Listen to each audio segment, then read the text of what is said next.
Hello and welcome to the MBE video workshop. My name is Tanya Shaw. I'm the president of Lawtutors. And I'm Melissa Gill, vice president of Lawtutors. In addition to running Lawtutors, we're both professors at the University of Massachusetts School of Law in Dartmouth, and we've also written several bar exam books for Aspen publishers.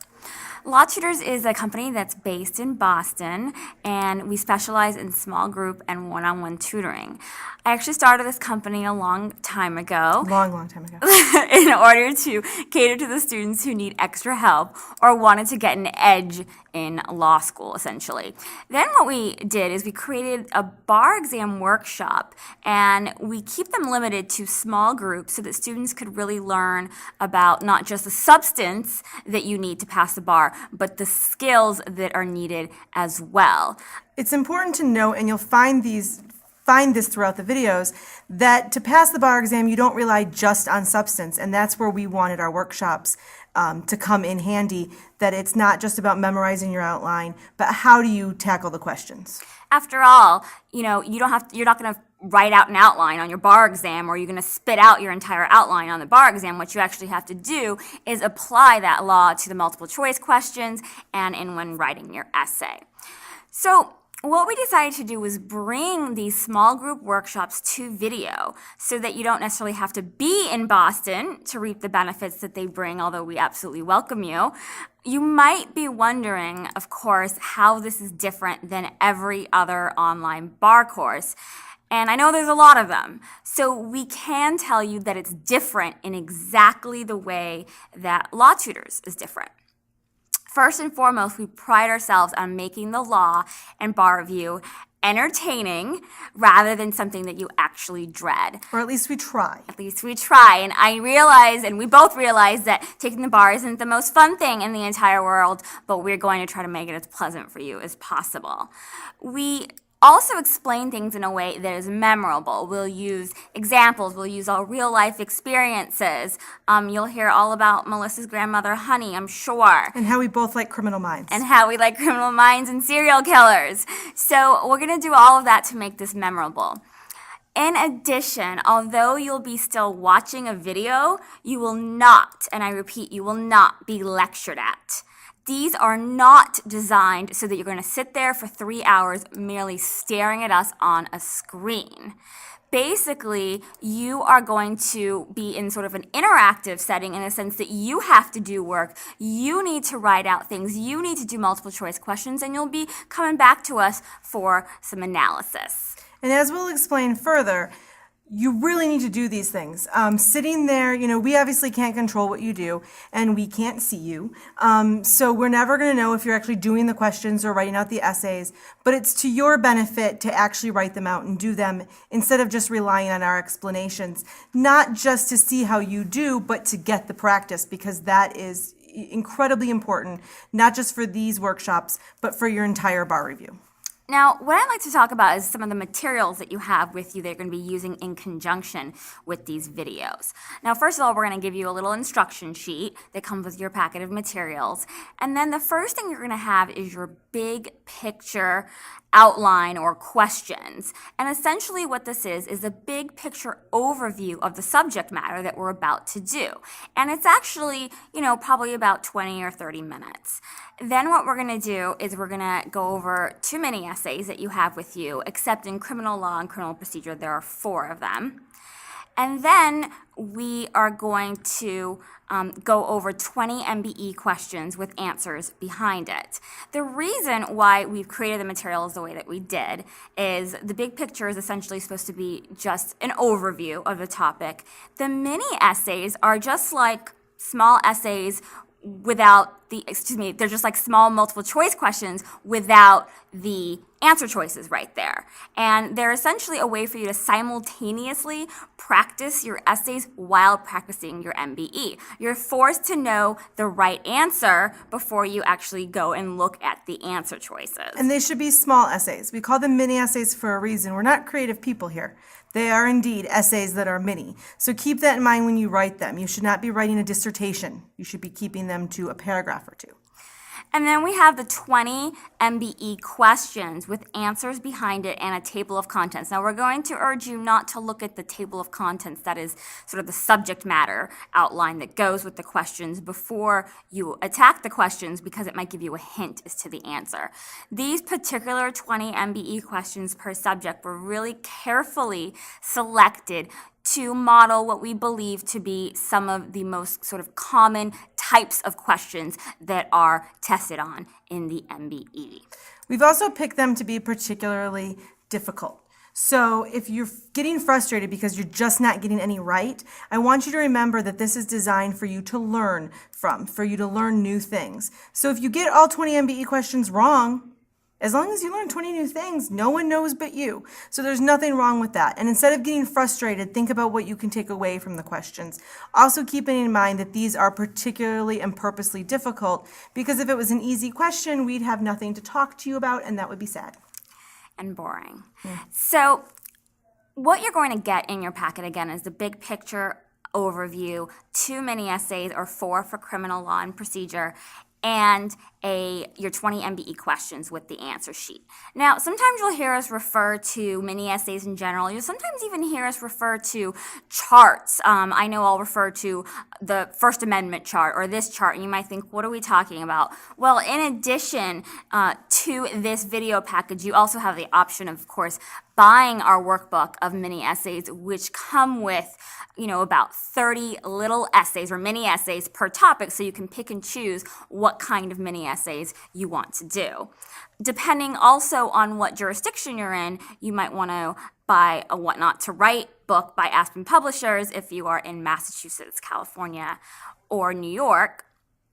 And if you like the big picture questions in print form, but you thought, I wish I had something to do when I was working out or when I was driving, what we've done is we've created the big picture outlines in CD form as well. And you can get all the CDs that correspond to the big picture outlines. And they're short, just like the outlines, and they're probably about 20 to 25 minutes each. And she's loud, so if you need like a wake up on your commute into work, maybe, it's a great thing to put into the stereo, because she'll kind of wake you up. She'll be yelling at you, and you're like, I can't fall asleep at the wheel now. That's pretty so much it's a the safety case. measure too. Exactly.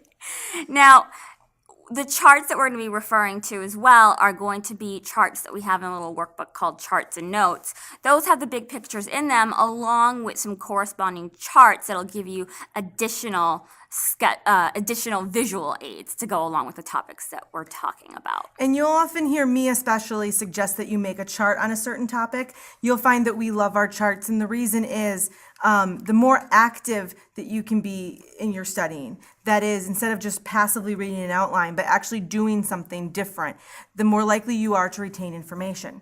Now, having said that, you have 6 videos before you in addition to this intro, and you might be wondering, what order do we go in? And Tanya and I designed them in a specific order for a reason.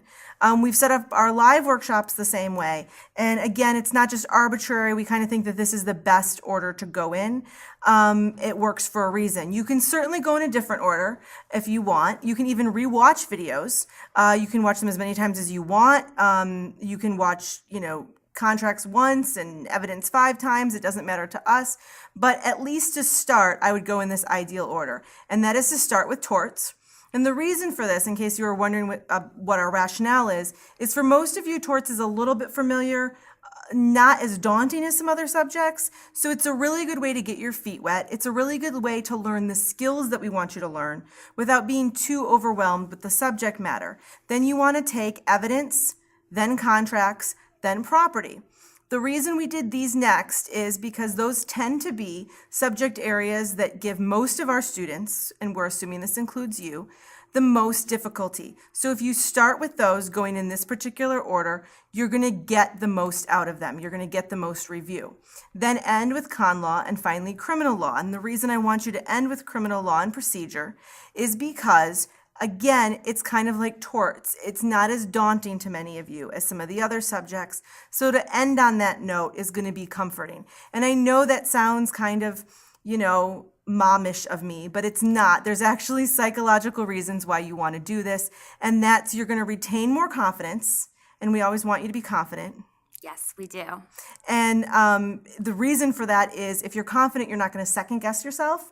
You're going to go into the exam with more confidence and you're going to make better choices. So it's not just confidence for the sake of being confident. We want you to feel good about yourself, although we want that too. We do. We want you to really, I can't say this word on video, I don't think, but we really want you to walk around like you're it starts with an S and an H and it ends with the T. So we want you to walk around like you are that way, because honestly, you just walk around that way, nothing's going to bother you. If you walk around that way, you're going to feel that way, and that's going to translate over into the bar exam. And what we've heard time and time again is that anxiety and stress and insecurity can oftentimes make the difference between a passing and a failing score. And we've seen it be the difference between a passing and a failing score. And it's not just we want you to feel good about yourself and, we do, but also the more confident you are, you make better decisions, you retain information better, you study better. So these are all things that are going to be helpful. Now, the first thing you're going to get is the big picture. So how do you use the big picture? Tanya was talking about it earlier. It's the first thing you'll find in your packet, and it's also included in the charts and notes. So what is it? A lot of our students like to, kind of tease us that we're part of the big picture cult. And we do kind of have the cult of the big picture, but it works. It's a cult that works, to be fair. So we include them for a reason. They're a checklist. Now, in each subject, we're going to go over how to use that particular big picture, because in some subjects, you want to use the big picture as a very strict template for the order to tackle the essay in. For contracts, I know Tanya is going to go through and really talk about how the order of the big picture, if you're tackling an essay or even an MBE question, you can't stray from that. In other subjects, such as criminal law or torts, it's more of a checklist. You don't have to do battery before negligence, but you do want to use the big picture to make sure that you've spotted all the issues, to make sure that you've tackled all relevant subjects, and just to make sure that you've addressed everything you want to study. This works in conjunction with the big picture CDs. You can put it in, like I said, on your way to work. You want to wake up. And it lets you it alerts you to the fact that, oh, wait, Tanya mentioned something about res ipsa. And I forgot what that's all about. Maybe I should look into that a little bit more. Versus maybe when she's talking about intentional torts, it's all coming back. You're feeling good about that. You don't need to tackle that as much. So that's how you use the big picture. And in each subject, it's going to give you an overview. They're only meant to be 2 to 3 pages, not a full substantive outline, but it will help you kind of keep organized, keep in check. Okay, now we're going to talk to you a little bit more about what I mentioned before, which is how do you use the little mini essays that are in your packet? How do you use them? Well, basically, these mini essays are created for you to use right before you do your multiple choice questions.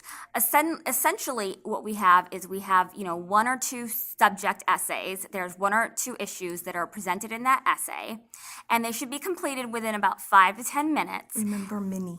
They're very small.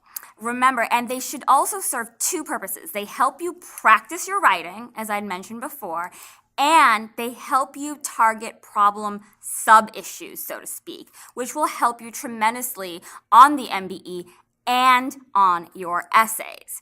So it's a really great tool. Like I said, you're going to get 2 of them per subject, up to 4 of them, to use after we go through the big picture and right before we go into the MBE questions. And in some subjects, you will notice, and I highlight this in the subjects because it is very purposeful. We have a method to our madness. The mini essays you see will feel like they're repeated in an MBE question. And the reason for that is just like Tanya said, if you can write out an answer to your mini essay, you should be able to spot the correct multiple choice answer right away. And this works in reverse. If you're having kind of trouble with some MBE topics, you're targeting that you're having issues with hearsay, go do your mini essays on hearsay and then come back to those hearsay MBE and you're going to do better. So when you see that happen in the workshops, it's on purpose. We know what we're doing. We do. Now, some of you got the mini essay workbook with your video package, and if that's the case, what we do want you to do is please use those little essays, those mini essays, to supplement both your MBE and your essay studying. For example, when you're studying for the MBE questions, you might notice that you keep getting damages questions wrong in, say, contracts. Well, that's where you can use the mini essays to target damages. Essentially, you can go to your mini essays table of contents and look at them and say, you know what, I've nailed offer and acceptance, I'm pretty good on performance, but I just am not getting damages, I need more practice in that. And then you can pick those mini essay topics or subtopics and work on them and spend your, between 5 and 10 minutes writing out your answer. And like we said, it's going to help you both on the essays and the MBE. Speaking of the MBE, and Tanya mentioned targeting what you're bad at. I have students come to me all the time, say something about, I just suck at contracts. I guarantee, and I can guarantee this because we see a lot of students, that you don't just suck at contracts in general. That, you might be frustrated with one aspect of contracts, with damages. But how do you know that? You know that by tracking your MBE questions, tracking what you're getting wrong. What do I mean by that? Well, for instance, you should do the questions one by one or in groups of 5. Some people get, they feel like they lose their momentum if they're doing them one and then stopping. So you can do them in small groups. What I don't want you doing is doing them in large groups of 50 or 100 and then trying to go back and check. The reason for this is you don't remember what you were thinking. You don't remember the fact patterns. You don't remember what was going through your head. And you're spending so much time trying to figure out, oh, wait, what was that question about again? And why did I pick that answer? That seems absurd in retrospect. Versus if you check it right away, you know exactly what you were thinking. This is how we want you to approach the video as well. We want you to, do 1 or 5 at a time and then play the video. If you do 1 at a time, pause the video, pick your answer, then play us. Or do 5 at a time, like I said, do all 5 questions, then play us straight through. What I highly suggest you do not do is to do all 20 at once and then play the video. Not only does it feel like you're getting lectured at a bit more that way, so it's not as interactive, you're just not going to remember why you picked the answers you did, so our explanations won't make as much sense to you. You might be thinking, well, don't I need to work on my timing? Don't I need to work on my timing? Absolutely, and there's plenty of questions out there to work on your timing. What we want you to use these questions as is for a learning tool for all the other questions that you're going to be doing, and you're going to be doing a lot of them. So you have plenty of time, so to speak, to work on your timing. And when we say learn from each one, here is why. We have so many students that come to us and they say, well, why did I fail? I did like 5,000 questions. Well, unfortunately, the NCBE doesn't allow you to submit proof that you did 5,000 questions for bonus points on the MBE. They don't care how many you did. So if you're doing just thousands upon thousands of questions, but you're not learning from any of them, and maybe your timing is awesome, you can get through 100 questions in like 2 hours. Fantastic, but it doesn't matter if you get them all wrong. And if you're not learning why you're getting them wrong, well, you just did that for fun. And I don't know, do you do MBE questions for fun? All right, just sometimes, but thanks for letting them know. Yeah, sometimes we do. But you probably don't. And you'd probably be very dismayed to learn that, I just wasted 2 hours of my life doing MBE questions and I didn't get anything out of it. So when we say track, this is what we mean. Track in a couple different ways. First, Tanya mentioned that you have a table of contents. Use that to track. We give you a sub-issue. So if the question was in the contracts workshop, but it was about damages, the table of contents will tell you that. So you can start to notice patterns. One thing I suggest that my one-on-one students do is keep track, kind of like it doesn't have to be as fancy as an Excel sheet, but kind of keep a table, and it can be as kind of casual as on loose leaf paper. We don't care. This is for your benefit. Number them, like say, 1 through 100 questions that you're doing. Then write the topic or the subtopic or both. So okay, this was damages, this was offer. Then keep track of what you picked and what the right answer was, and then make notes for yourself on why you got it wrong. And the why you got it wrong can be a bunch of different things. It can be substantive. You just didn't remember the rule. So now you need to go back to your outline and look at the black letter law that you were missing. Or, and Tanya likes to indicate this in the tracking, NC is in no clue. Like you just kind of looked at it and you're like, I barely know what that's asking. You could have got it wrong but thought it was right. So maybe you want to put something like RW to indicate that. Remember, this tracking is for your own benefit because it's not enough to say, I'm really having trouble with the MBE, but know why. Because if it's all substance, you need to be learning from your outlines. You need to be learning more law. But I have a sneaking suspicion that's not what it's always going to be. Most of my students, after kind of the first maybe couple weeks, they start getting into their review mode. It's less and less about substance, and it's more about reading comprehension. I'd abbreviate that RC. RC, yeah. It's more about, they're down to 50-50, which again, we're not creative people. I would just abbreviate that 50-50. And you don't know why A is better than C. Maybe you're going too fast and you're constantly missing important facts. Whenever Tanya and I kind of test ourselves on MBE questions, that's why I get them wrong. I just kind of like whiz through them and I miss an important fact. And I'm like, oh yeah, that kind of changed the entire answer. I should know better. Or second guessing yourself. Both Tanya and I should know better about this because we teach this, but I still sometimes get questions where I pick an answer and then I go, no, that's wrong. It's more complicated than that. I know it is. I know it's got to be A instead. And why would I be second guessing myself? I mean, we of all people should know this stuff. So why am I having those doubts? So it's normal for you to have those doubts as well. And this is where confidence comes in as well. You have to sort of squelch those doubts as much as you can. But if that seems to be the pattern, I have students that come to me and they constantly say, well, all of the answers I got wrong, I initially had the right one and then I changed it. And I say, why'd you change it? They're like, I don't know, because I thought I was stupid. I'm like, well, that's just silly. So if you're noticing that pattern, you approach the studies a different way. The point is, don't just say, I got 50% wrong. Ask yourself, why? What is causing me to get these questions wrong? In addition, what we're going to want you to do is when you approach these questions, we don't want you to pick an answer that you have never seen before and pick it because you're like, I never heard of it, so it must be the right answer. Well, guess what? If you never heard of it, it probably doesn't exist. So don't put this exam on such a pedestal whereby you say to yourself, this seems too easy to me. And so therefore, this must be the wrong answer, but it may be easy to you because you know the law and you know what you're doing. You might be smart. I mean, and this is one last note on confidence. If you're watching these videos and you're studying for the bar, you graduated law school. So I'm assuming you know a thing or two, maybe one or two.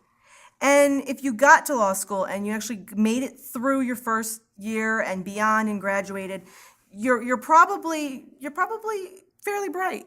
When you say so. Why would this be that daunting? You have to remind yourself that, is the law on this that hard? No.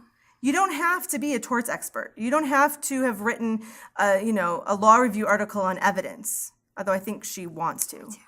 But you don't need to. It's not about having that much knowledge. It's a very surface level knowledge. In fact, Tanya mentioned when she was talking about what Lawtutors does that she started this company and then stole me from another company. But she started this company to help law students mainly. And when I tutor my one-on-one law students, we can't tell them this, but I can't wait to get back to you guys in the bar. And the reason for this is because the law is easier. So my job is easier. So if you could tackle first year, the exams that they're doing, the law they need to know, I can tell you firsthand, because I constantly flip back and forth, that it is 10 times harder. And you lived through it. You made it and you passed. So you can do this. You just have to remind yourself. What makes it more difficult is never in your law school career have you had to tackle all these subjects at once. And in the course of 2 to 3 days, all compacted into such a marathon of an exam. And that makes it really daunting. That's what's tough. The stamina and the sort of putting it all together, not the substance. So if you've seen something you've never heard of, it's probably not a thing. And I tell that to my students all the time, and they're like, not a thing? I'm like, well, you've made it through law school. If there's some weird, freaky answer that you're like, I have no idea what that is, so I'll pick it, they probably made it up. Just saying. Well, what we would like you to do from this point forward is to hopefully follow the schedule that you have in your materials and go through the videos and really use them as a learning tool, as a interactive tool for yourself, as a source of entertainment on a Friday night. Do any of those things, and really you can keep coming back to this introduction if you like, if you just need to hear a pep talk again, if you want to hear us talking about the bar and the use of the materials, or just to sort of, if you're having a down day, to bring you up, please keep coming back to this introduction. There's no law that says you can only watch it one time. And then go through the subjects and enjoy yourselves. But most importantly, go out and pass the bar exam. And if you're ever in the Boston area, come say hello. Yes. Thank you.